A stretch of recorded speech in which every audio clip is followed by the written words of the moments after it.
오랜 전통을 자랑하는 명문여대 이화여대가 연일 논란의 중심에 서 있습니다.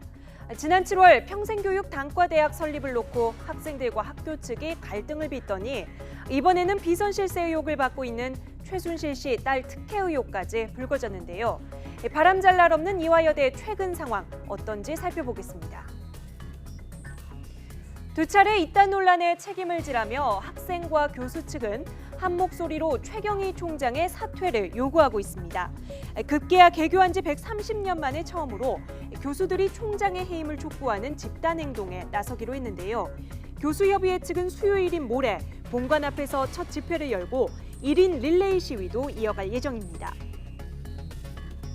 교수협의회 측은 최경희 총장의 독단과 불통이 사퇴를 악화시키고 있다는 입장입니다. 그리고 최 총장이 자리에서 물러나지 않고 오래 버틸수록 학교의 위상은 더 추락할 수 있다고 우려하고 있습니다. 학생들에 이어 교수들까지 사퇴 압박에 나서면서 최경희 총장은 말 그대로 사면 초가에 몰린 모습입니다. 최근 사태가 악화된 데는 비선 실세 의혹을 받고 있는 최순실 씨의 딸 정유라 씨의 입학과 학점 특혜 의혹이 크게 작용했습니다. 승마 특기생으로 입학한 과정부터 일부 과목의 과제 수행과 학점에 이르기까지 특혜를 받았다는 각종 의혹이 언론을 통해 제기된 건데요. 학내에서는 이를 규탄하는 대자보가 붙는 등 반발 여론이 거세지고 있습니다. 며칠 전 더불어민주당 김병욱 의원실이 공개한 최 씨 딸의 과제 보고서입니다. 마음속에 메트로놈 하나 놓고 달그닥 훅 하면 된다. 무슨 말인지 이해하기가 좀 어려운데요. 마장마술의 기술을 서술하면서 쓴 표현입니다. 자, 이 보고서에는 또 해도 해도 안 되는 망할 X들에게 쓰는 수법이라며 웬만하면 비추함 등의 오타와 비속어도 등장합니다.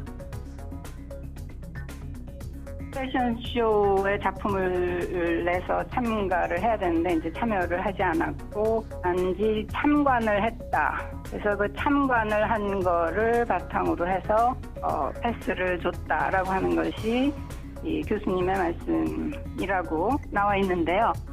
이화여대가 상당히 엄격하고 비교적 객관적인 방식으로 학사 관리를 잘 해왔었는데 지금 이러한 일이 일어남으로써 전체 교수들이 상당한 모욕감을 갖게 되었다 판단합니다.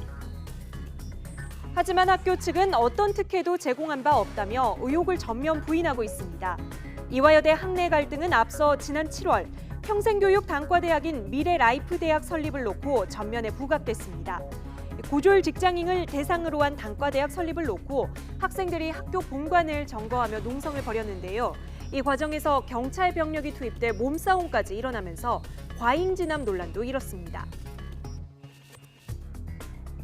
대체 학교가 지금 더구나 대이화가 지금이 어느 때인데 이렇게 1,600명씩이나 경찰을 투입해가지고 학생들을 이룰 수가 있느냐 이렇게 얘기하는데 실상 그 46시간 동안에 갇혀있던 교수들을 포함해서 평의원과 교직원 선생님들이 어떤 조롱과 어떤 대우를 받으면서 어떤 심신의 억압, 위압감 속에서 말할 수 없는 그런 걸 하면서 지냈는지 이걸 아신다면은 그렇게까지 말씀은 못 하실 겁니다. 학생들의 집단 반발에 학교 측은 결국 손을 들었고 단과대학 설립 계획을 백지화하기로 했습니다. 학교 본부는 여러 차례 학생들에게 대화를 통해 문제를 해결하자고 제안했으나 성사되지 않았습니다. 학교는 평생교육 단과대학 설립과 관련한 대학 편의회 등 앞으로의 일정을 잠정 중단시키고 널리 의견을 수렴하여 반영하도록 하겠습니다. 그렇지만 학생들은 본관 점거 농성을 오늘까지 무려 82일 동안 이어가고 있습니다. 학생들의 요구는 시종일관 최경희 총장의 사퇴입니다. 하지만 학교 측 역시 총장 사퇴는 있을 수 없다며 일관된 입장을 고수하고 있습니다. 갑자기 지금 나온 그 이슈가 지금 총장 사퇴 아닙니까? 그래서 그것은 전혀 지금 고려하고 있지 않습니다.